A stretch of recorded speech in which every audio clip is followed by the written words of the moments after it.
I want to put a thesis to you, Toby, about what's been going on.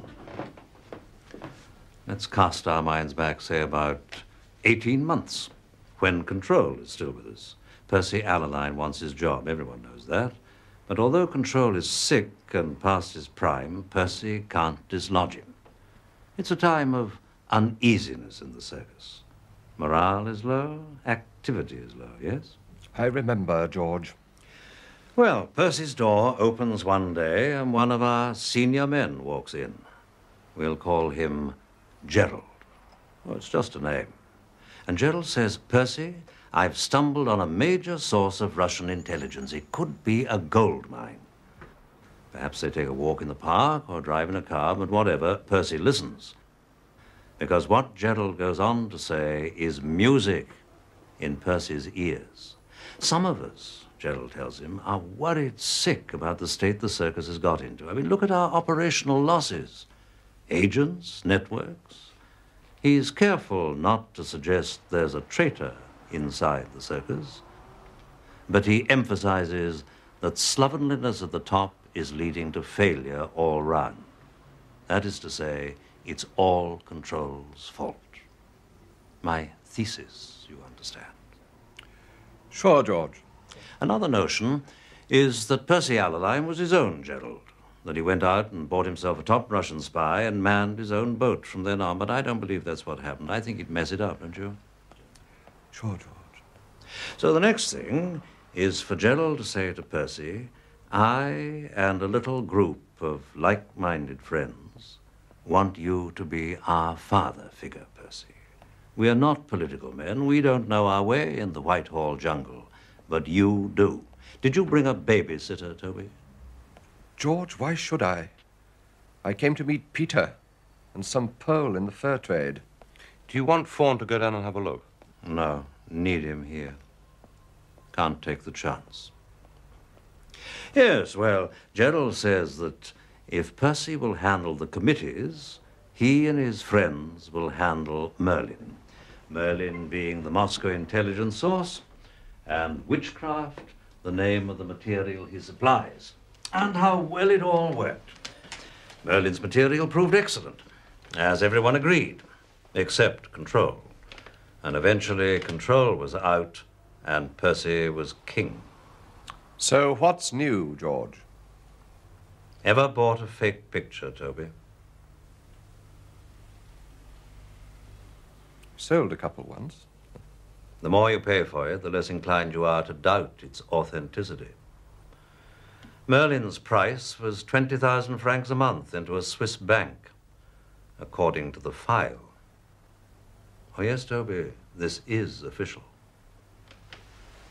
There came the day when Gerald admitted Percy to the greatest secret of all, that the Merlin setup has a London end.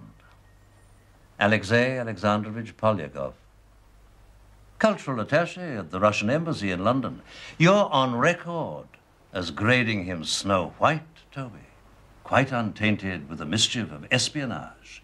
In fact, he's Merlin's London representative. That's a start, I should tell you now, of a very clever knot. Now, everything to do with witchcraft is secret, of course, but inevitably a lot of people are involved. Transcribers, translators, codists, evaluators, God knows what. Doesn't worry Gerald, of course. He likes it. Because the art of being Gerald is to be one of a crowd. But when it comes to Polyakov, that's a different story. Who knows it? Only you, Roy Bland, Bill Hayden, and Percy. 3 of you and Allaline. You're the magic circle. Who meets him, Toby?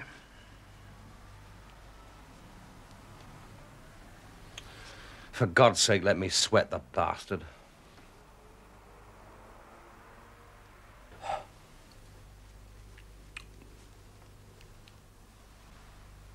You all meet him. How's that? Percy represents the authoritarian side, asks after his wife, suggests it's time he took a little holiday. Very paternal, Percy would be. Bill Hayden, I think, would see Polyakov much more often. Bill's a Russian expert, for one thing, and he's good entertainment value. I'd expect Bill to shine when it comes to the briefings and follow-up sessions, making sure the right messages went back to Moscow. Roy Bland's good on economics as well as being top man on the satellite countries, so he'd have plenty to chat about. Then there's you, Toby. You'd have your solo sessions with Polyakov because there's tradecraft to discuss and all those little snippets about goings-on inside the embassy, which are very much your field. And if the Magic Circle wanted Polyakov to do some photography inside the embassy, it would be you who would supply the film. Replenish his stock from time to time. Take him little sealed packets. Toby, you wouldn't be lying, would you? Did you bring a babysitter? Cross my heart, George, I swear to you. What would you use for a job like this? Cars? No, on foot. Keep walking them through. How many? 8, 10, maybe. What about one man alone? 1? Never. Impossible. I can call Mendel to take a look. I'm sure Toby's right.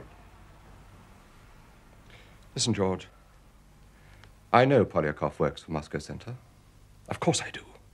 We all know. But come on. Think how many other operations we've run this way. We've bought Polyakov, right? He's a Moscow hood, but he's also our Joe. Now, he's got to pretend to his own people that he's spying on us. So we've got to give him 1 or 2 goodies now and again. Sure, I've passed him the odd sealed packet. Chicken feed.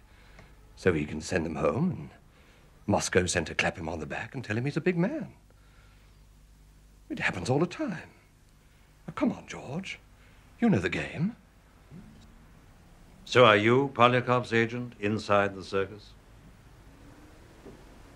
Someone has to be. If Polyakov's cover for meeting you people is that he's spying on the circus, then he must have a man on the inside, mustn't he?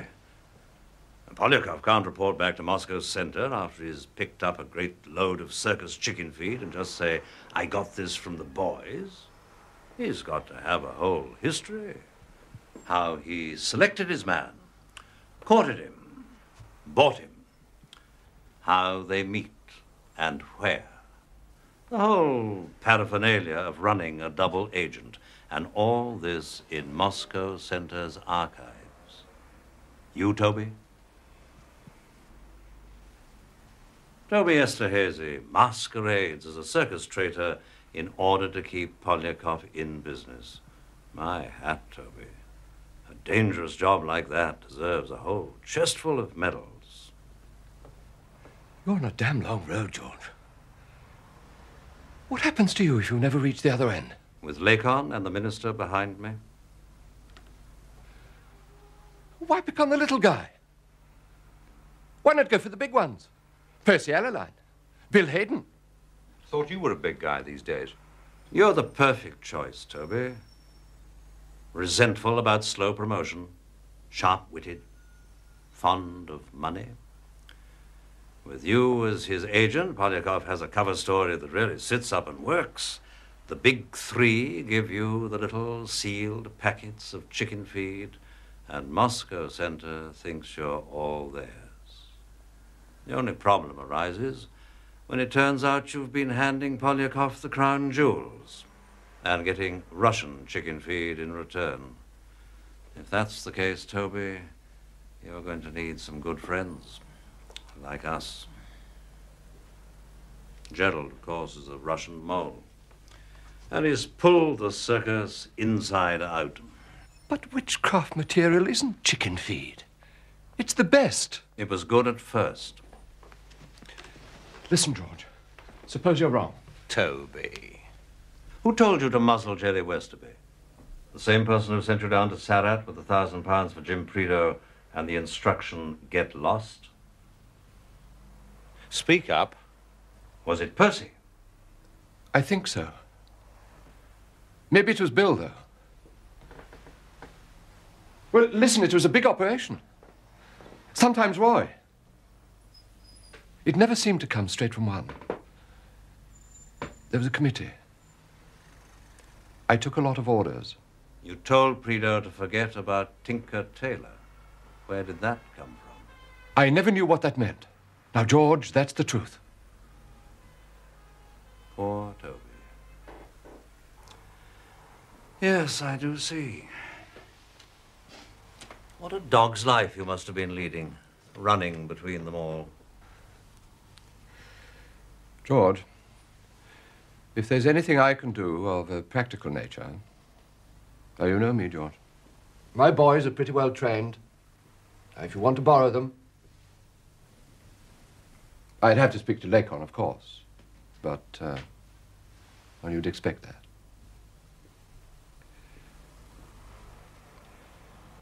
All I want is for this thing to be cleared up, for the good of the circus. I want nothing for myself. Where's this safe house you keep exclusively for meeting Polyakov? 5 Lock Gardens at Camden Town. You're going to be staying here for a night or two. Fawn will look after you.